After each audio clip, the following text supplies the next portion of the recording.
पीले दांत वाली बहू। रंजना कभी ब्रश नहीं करती थी। उसे कितनी बार उसके माँ बाप ने डांटा, लेकिन उसका कोई असर उस पर होता ही नहीं था, जिस कारण से उसके दांत पीले पीले हो जाते हैं। शादी के बाद। अरे बहू, वैसे तो तुझ में कोई कमी नहीं है, पर तेरे दांत इतने पीले कैसे हैं बेटा? कैसे मतलब? कोई सर्जरी थोड़ी ना कराइए। वो तो क्या नाम, मैं ब्रश नहीं करती थी तो पीले हो गए। अब क्या करूं? आप कहे तो लाल करवा लूं या फिर काले? यार ये क्या है, क्यों माँ से लड़ रही हो? लड़ रही हूँ? अरे मैं लड़ रही हूँ या ये बोल रही है कि दांत पीले हैं, पीले। अरे तपस्या थोड़ी ना की है इन्हें पीले करने के लिए। बकायदा ब्रश नहीं किया है 20 साल तक, तब जाकर। छी, कैसी बात कर रही हो? ये उस वक्त तो पीले नहीं थे जब हम लोग तुम्हें देखने आए थे। अरे तब साफ करवा लिया होगा डेंटिस्ट के पास जाकर। अब देखो कैसे पीले पीले लग रहे हैं। रंजना सास की तरफ गुस्से से देखती है। फिर शुरू हो गई पीले पीले पीले।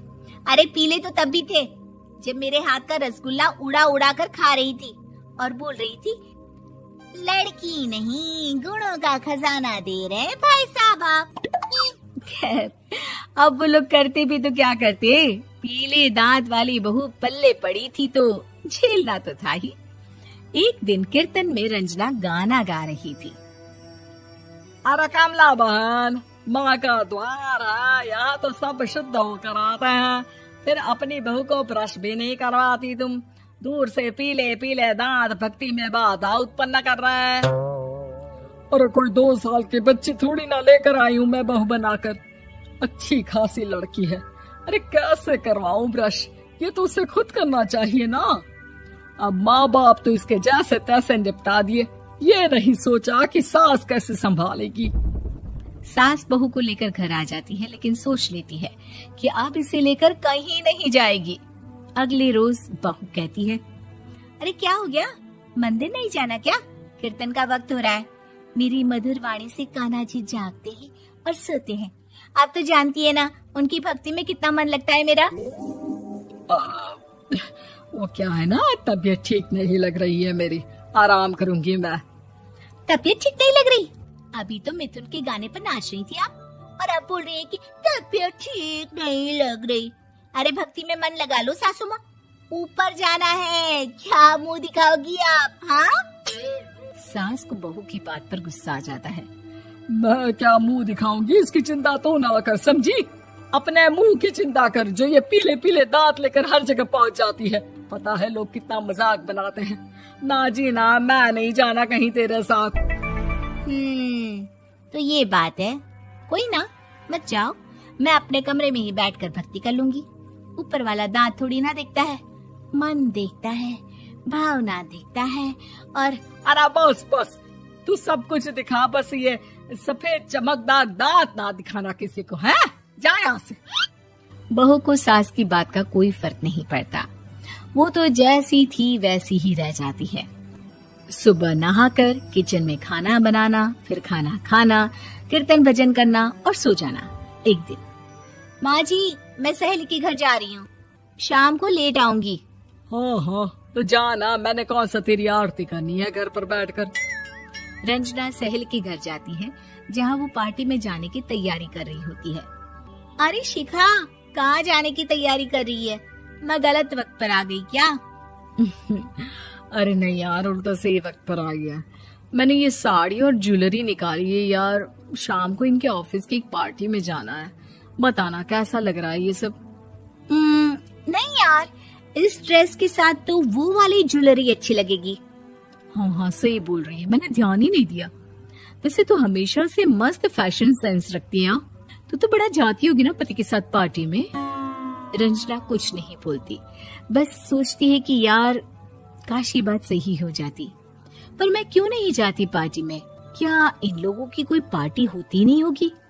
रंजना घर आती है और रात में पति से सवाल करती है, एक बात बताइए, आप मुझे किसी पार्टी में क्यों नहीं ले जाते? क्या आपकी यहाँ ऑफिस में पार्टी नहीं होती? पति बेचारा क्या कहता कि दांत पीले हैं तुम्हारे इसलिए। अरे कोई पार्टी होती नहीं हम लोगों के ऑफिस में, तो कहाँ से लेकर जाऊं? और मार्केट, मॉल, कहीं वीकेंड घूमना, कहीं तो। अरे यार सारे हफ्ते में एक छुट्टी मिलती है, तो सोचता हूँ कि आराम ही कर लूं। क्यों? रंजना मन मार के रह जाती है।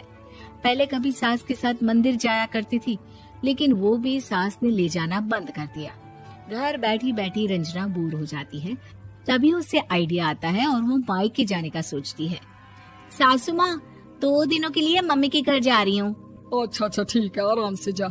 और हाँ, माँ से कुछ अच्छी आदत सीख कर आना कि कैसे शरीर के हर भाग की तरह दांतों की सफाई भी जरूरी होती है, समझी? शुरू हो गई ना आप। वो लोग आपकी तरह नहीं है कि छोटी छोटी बात का बतंगड़ बना दे। उन लोगों के लिए मैं मायने रखती हूँ, ना कि मेरे पीले पीले दांत। रंजना माँ को बिना बताए उन लोगों को सरप्राइज देती है, लेकिन जैसे ही वो दरवाजे पर पहुँचती है, अंदर देखती है कि घर वाले कहीं जा रहे होते हैं। अब माँ, काश रंजना दीदी के दांतों वाली प्रॉब्लम नहीं होती, तो वो भी हम लोगों के साथ चलती ना बुआ जी की बेटी की शादी में। हाँ बेटा, लेकिन अब उसे कौन समझाए कि उसको उसके पीले दांत नहीं दिखते, लेकिन उसके आसपास के लोगों को कितना एम्बैरेसिंग फील कराते हैं। मुझे तो कितनी बार उसके स्कूल की टीचर ने शिकायत की कि उसके साथ कोई लड़की बैठना भी नहीं चाहती, और ना ही कॉलेज में कोई उससे बात करना चाहता था। लेकिन पता नहीं क्यों उसे ये बात समझ में ही नहीं आती। कोई कमी नहीं है उस लड़की में, बस यही कि दांत पीले हैं। वो तो भला हो जीजा जी और उनकी माँ का, जो दीदी को जैसी है वैसे ही रखा हुआ है। रंजना को अपने घर वालों की बात सुनकर बहुत दुख होता है। वो सोचती है कि वो क्या करे, लेकिन फिर वो सीधा डेंटिस्ट के पास जाती है, अपने दांत चमकाती है और कसम खाती है कि वो रोज ब्रश करेगी। अरे क्या हो गया? तुम तो 2 दिनों के लिए गई थी ना, पर कोई ना, अच्छा है, चलो आ गई तो। रंजना सास के सामने आकर खड़ी हो जाती है और पूरी स्माइल करती है, उसके चमकदार दांतों को दिखाती हुई। है? चले मंदिर। माँ, मुझे माफ कर दीजिए, मैंने आप लोगों को बहुत एम्बैरेसिंग फील करवाया। मैं आज से रोज ब्रश करूंगी।